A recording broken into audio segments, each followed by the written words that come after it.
Evangelho segundo João, capítulo 20.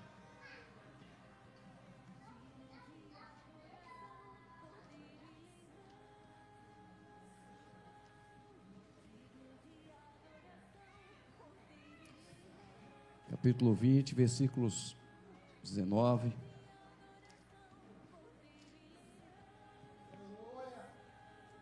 Todos encontraram? Amém? Diz assim. Todos encontraram?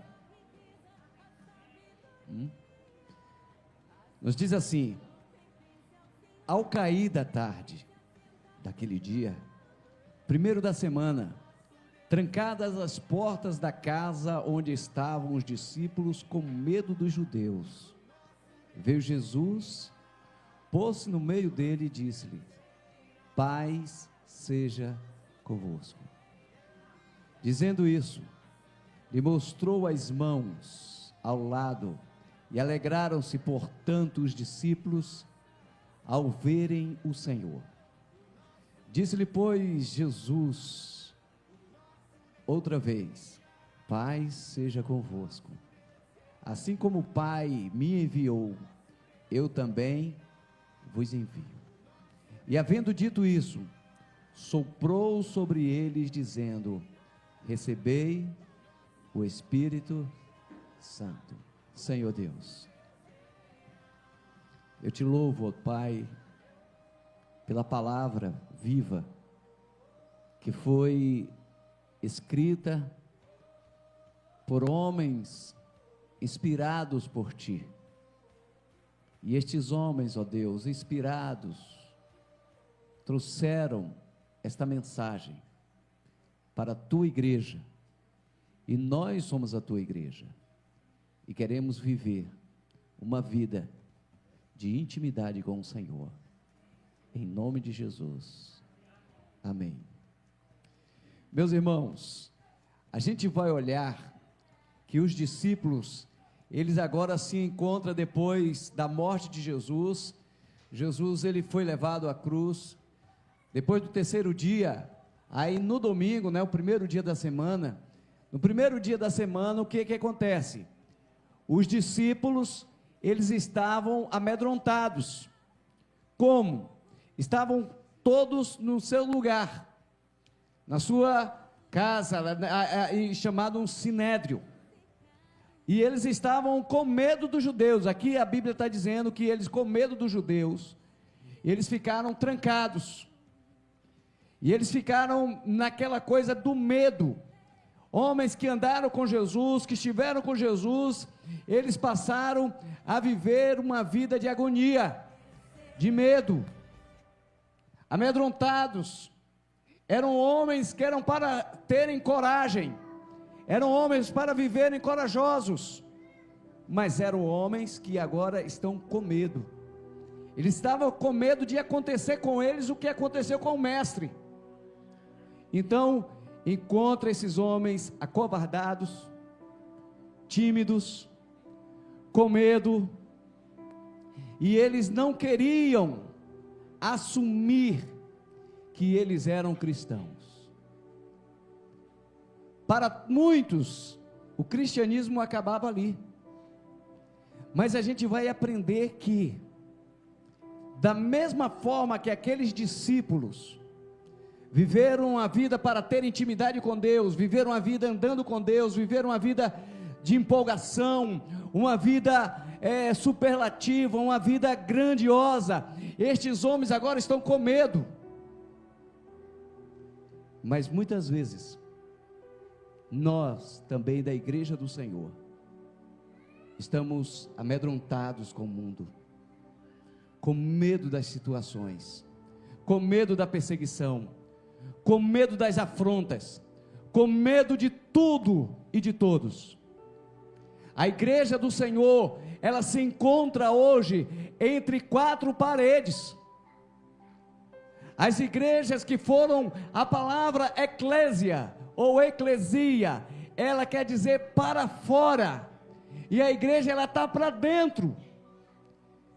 Muitas igrejas que estão virando clubes sociais, muitas igrejas que têm o seu curral de amigos, pessoas que acham tão legal que aquela igreja ela se torna algo que é comum, você ver a mesma pessoa o tempo todo. Mas Deus não levantou aqueles homens para viverem nas quatro paredes. Ele não levantou a igreja do Senhor para viver nas quatro paredes. Ele não levantou a igreja para ficar sentada. Ele não levantou a igreja simplesmente para cantar, para ouvir, para dizer para o irmão, eu te amo. Ele levantou a igreja para ser uma bênção nas mãos do Senhor, para ganhar vidas lá fora e trazer para a igreja, para mostrar que o nosso Deus é o Deus Todo-Poderoso. E as portas do inferno não prevalecerão contra a igreja do Senhor. E a igreja entendendo esse versículo de forma errada, dizendo o seguinte, que é para a igreja ficar aqui, é para a igreja ficar parada. Não, a igreja que tem que ir, não ficar na trincheira, ela tem que avançar, ela tem que ir, porque as portas do inferno não vêm prevalecer quando a igreja do Senhor avança, quando a igreja do Senhor vai, quando a igreja do Senhor alcança pessoas sedentas do Senhor, quando nós buscamos as vidas que estão sedentas do Senhor, e elas vêm para fazer a obra conosco aqui na igreja do Senhor. Mas a gente vê, a igreja dentro da quatro paredes, os trabalhos da igreja, como é que nós estamos vendo nos dias de hoje? A igreja tem mostrado uma igreja para a igreja. Os eventos da igreja é para a igreja. Entretenimento para a igreja. Satisfazer a igreja. A igreja só quer eventos, aí a gente vai ver congressos, simpósios, eventos, só para o crente, ele ficar ali na igreja engordando. A igreja quer ficar o tempo todo ali, que bom, aleluia, glória a Deus, que bênção, é bom demais, mas não foi para isso que Deus te chamou. Deus te chamou para você ser um instrumento do Senhor. Ele não te chamou para um parque de diversões. Deus não te chamou para você estar passeando. Deus não te chamou para você estar passando tempo na igreja. Deus te chamou para você ser uma bênção nas mãos do Senhor, para você ser um instrumento nas mãos do Senhor, uma bênção que glorifica o nome do Senhor. Mas a igreja quer viver para dentro da igreja. A igreja quer investir na igreja. Os investimentos, a gente olha, o que acontece com os eventos? Os eventos é sempre para a própria igreja. O investimento de dinheiro, e hoje está caro ser crente, gente, pagar o preço é você ir para um show de fulano de tal, que cobra R$200 mil, é você ir para os shows que vai, hoje é mais algo que fica só para a igreja, não tem mais aquela ideia de evangelização, aquela ideia de ganhar almas, a ideia de buscar, mas são festas que são promovidas pelos crentes, mas para crente. O convite hoje é para as igrejas. As festividades de igreja, faz aquela coisa, eu vou convidar a igreja tal, para encher a igreja. Deus não está preocupado com números, Deus não está preocupado com se a igreja está lotada. Deus está ali procurando verdadeiros adoradores, que o adorem em espírito e em verdade. Ele quer ver corações quebrantados, Ele quer ver pessoas se rendendo aos pés do Senhor, Ele quer ver vidas se rendendo ao Senhor. O papel do Senhor é isso, o papel da igreja é esse. Para quê? As igrejas ficam inventando festas, gastando dinheiro, pagando pregadores, que só pensam em dinheiro, cantores que só pensam em dinheiro, e as almas perecendo, e muitas vezes igrejas fazendo cantinas, fazendo isso, fazendo aquilo, e muitos obreiros passando fome, passando necessidade, e os pastores pagando dinheiros a rolo, para cantores que não têm compromisso com o Senhor, para pregadores que não têm o compromisso com o Senhor, para pregadores que não têm compromisso com as almas, e ficam enchendo chouriça. Aí a gente vê, the king, the power, the king, the best. E é isso que o povo quer viver, gente, atrás desses negócios. Isso aí não vai encantar em nada o coração de Deus. Como nós aprendemos, ainda a palavra não chegou à boca, o Senhor já conhece. Deus tem umas palavras pesadas no Velho Testamento, que Ele manda o povo parar de cantar. Ele diz: vocês estão cantando com os lábios, mas o coração de vocês estão longe de mim. O coração de vocês estão longe. Não adianta você cantar, não adianta você pregar, não adianta você falar, não adianta se você não vive o cristianismo, se você não vive Jesus Cristo, se você não vive o que Jesus Cristo nos ensinou. Augusto Nicodemos diz no seu livro Ateísmo Cristão, que o ateísmo cristão é os cristãos que sabem que Jesus salva, mas não vive como Jesus manda. São ateístas. E Deus está procurando e convidando você para viver uma vida com o Senhor. A gente passa a semana toda, nos esbarramos com pessoas descrentes. Hoje tanta igreja querendo evangelizar crente. Nós estamos procurando pessoas que estão lá sedentas do Senhor, e a igreja precisa sair das quatro paredes. A igreja tem que investir para alcançar almas. Dá para a gente falar para o nosso irmão: meu querido irmão, vamos investir em almas. Invista em almas. Lá no céu você não vai chegar com um carro, lá no céu você não vai chegar com um dinheiro, lá no céu você não vai chegar com alguma outra coisa material. Lá Deus vai olhar para a sua mão e dizer: que tem nas suas mãos? Aí já pensou você lá na fila, e o apóstolo Paulo na sua frente, e ele pergunta: Paulo, o que é que você fez, Paulo? Senhor, olha, eu fui alcançado no caminho de Damasco. Lá no caminho de Damasco, eu comecei a pregar lá naquela cidade mesmo, e anunciar, mas lá me apedrejaram.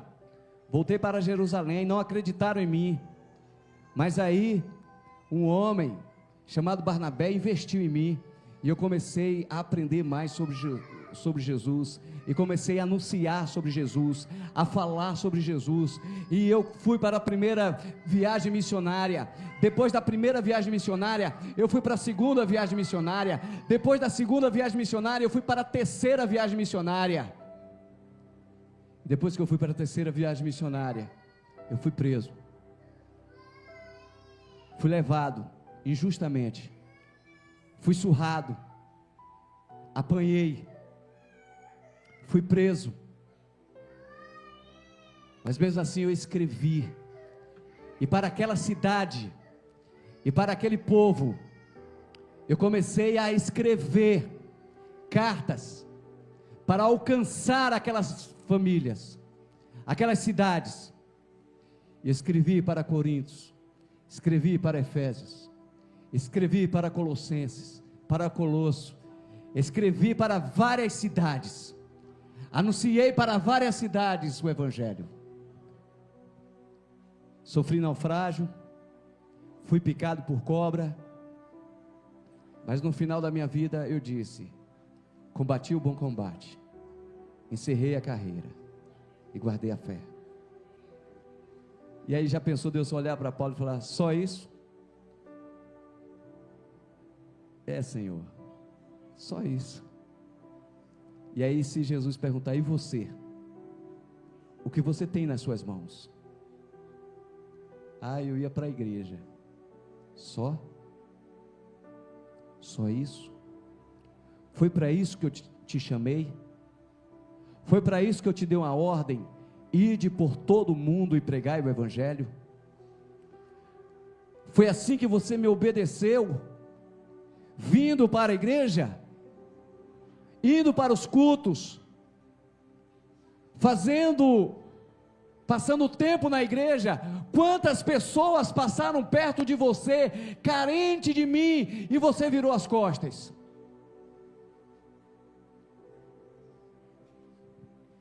O que nós vamos dizer? Senhor, tem misericórdia de mim. Meu irmão e minha irmã, entenda uma coisa, que muitas vezes o que impede a gente pregar o Evangelho é o medo. O medo. Alguns crentes têm o medo de ser criticado, têm medo das perseguições, têm medo de ser zombado, têm medo de assumir que são de Jesus. Pedro andou com Jesus 3 anos. Depois da morte de Jesus, o que aconteceu com ele? Depois que ele desce do Getsêmani, que ele é preso, Pedro ele começa a seguir Jesus de longe. Depois ele se aproxima de Jesus, ele vai para aquelas pessoas que estão caçoando de Jesus, ele olha para Jesus, para aquele povo, e perguntaram: você andou com Jesus? Ele: não, eu não andei com Jesus, você está me confundindo. Eles negaram Jesus. Pedro negou a Jesus. Tem muitos de nós que cantamos glória a Deus, aleluia na igreja, levantamos a mão na igreja, cantamos na igreja, mas quando a gente chega na escola, a gente não testemunha de Jesus. O que tem de crente 007, ninguém sabe. Crente que não mostra quem ele é, crente camaleão. Na igreja é uma bênção, no trabalho é uma peste.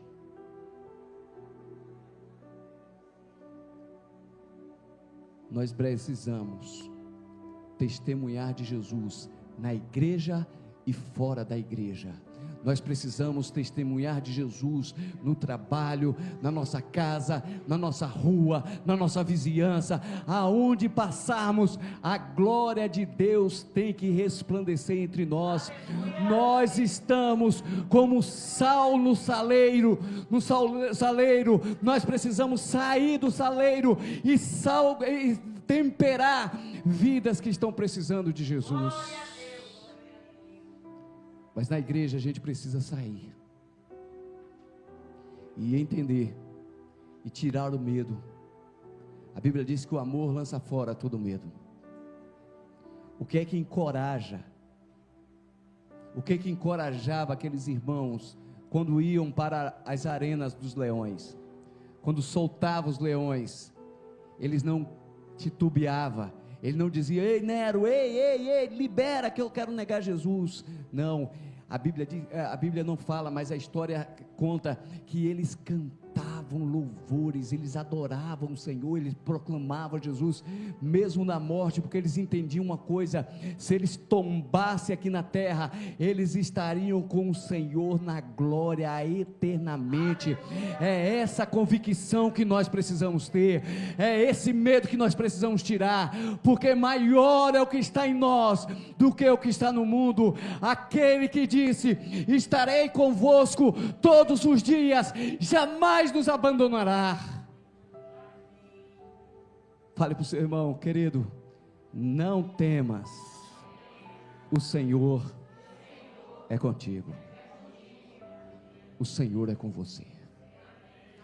Aí vem mais, que esse é mais pesado.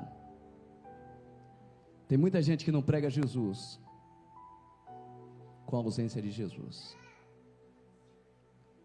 Jesus já não se faz mais presente. Eles estavam com medo, porque Jesus não estava presente. Jesus não estava mais, eles achavam que Jesus tinha acabado. A ausência de Jesus, quando viram Jesus, eles se assustaram. Jesus disse: a paz esteja convosco. Meu irmão, muitos crentes já perderam a presença de Jesus. Com o mundo não se brinca. O pecado é pecado, e não se brinca com o pecado. O pecado destrói. O pecado tem um preço, e a Bíblia diz que o salário do pecado é a morte. Tem muitos crentes brincando com o pecado, e Jesus já não se faz mais presente. Aconteceu com Sansão.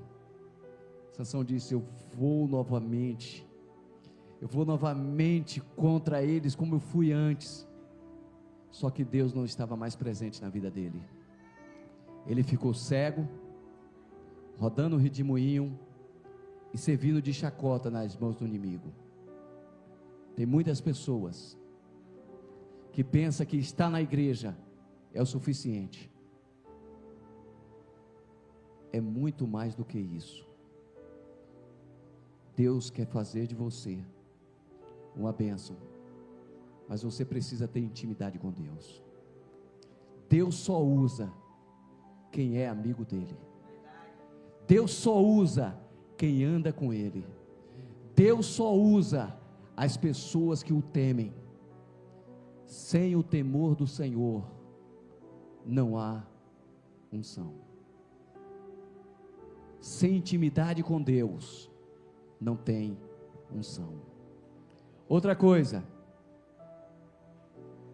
ao sentirem, o que acontece? Eles estavam ali, veja o versículo 22, estavam com medo, ausência de Jesus. Versículo 22, o que é que diz? Vamos lá, gente, todos podem ler, por favor?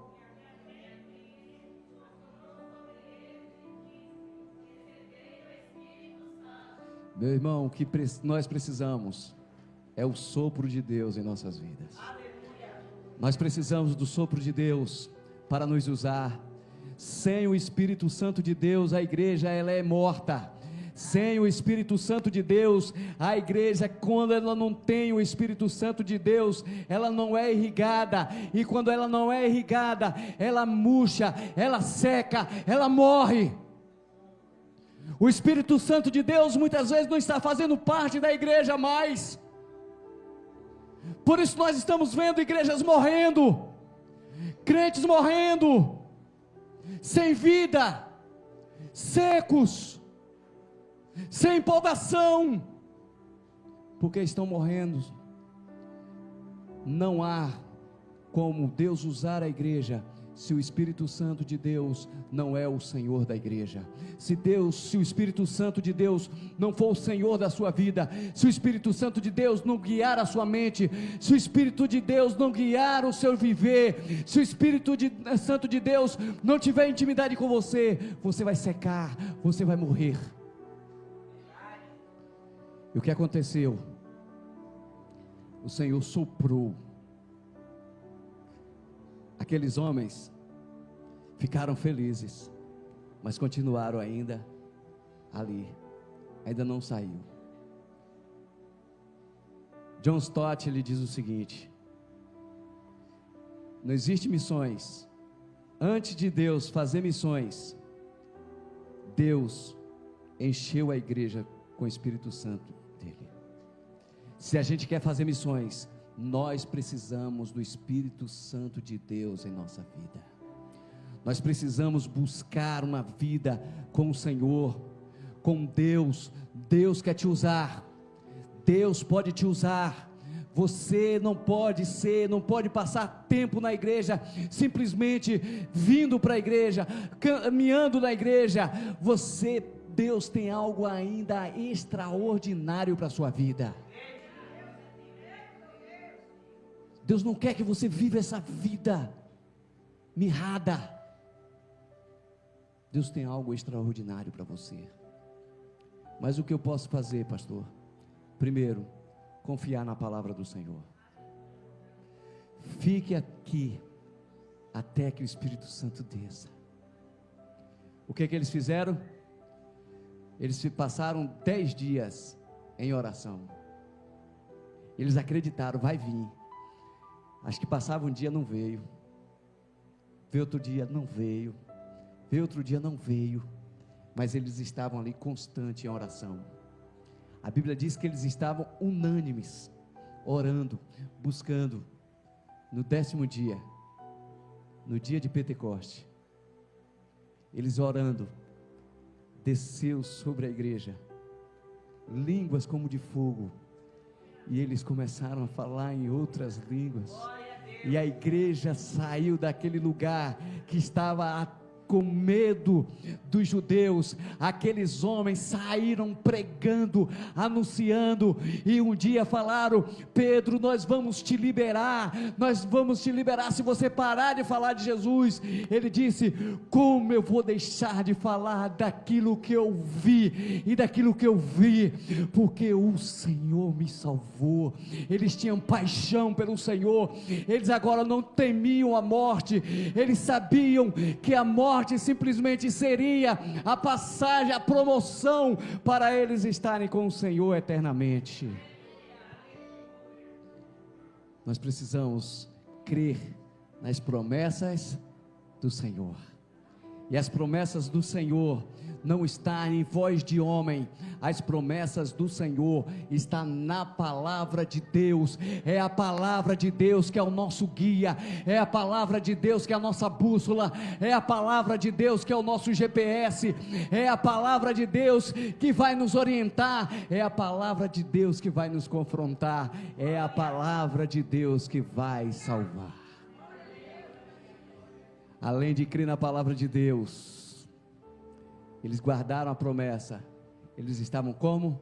Orando. Não há avivamento sem oração. Não vai haver avivamento se a igreja não ora. Se você não ora. Eles passaram os 10 dias ali orando, buscando, acreditando na promessa. Nós precisamos orar, gente. Precisamos buscar em oração. Às vezes é mais fácil a gente acreditar em um médico, é mais fácil a gente acreditar em um político, é mais fácil a gente acreditar em uma pessoa, do que acreditar no Deus Todo-Poderoso, que tem o domínio sobre os céus e a terra, o Deus que pode fazer o impossível. Deus está no controle de todas as coisas. Se você quer algo extraordinário de Deus, tranque a porta do seu quarto, dobre os seus joelhos. Quer ver um avivamento acontecer na sua casa, na sua vida, na sua família, na igreja? Dobre os seus joelhos no seu quarto. Não precisa você ter holofote sobre você, é dizer: Senhor, aviva a tua igreja, aviva o meu coração, aviva o coração do pastor. Deus, que os sermões todos os domingos, que caia fogo do céu sobre o meu coração, que incendeie o meu coração. Eu não quero simplesmente ouvir conhecimento humano, eu quero ouvir o Espírito Santo de Deus falando comigo. Aleluia! Nós precisamos de Deus, e além de orar, nós precisamos sair das 4 paredes. Eu creio que nessa noite você não vai sair do mesmo jeito. Você vai olhar para as almas, porque Deus te fez um desafio. Deus nos chamou para a gente ser pescadores de homens.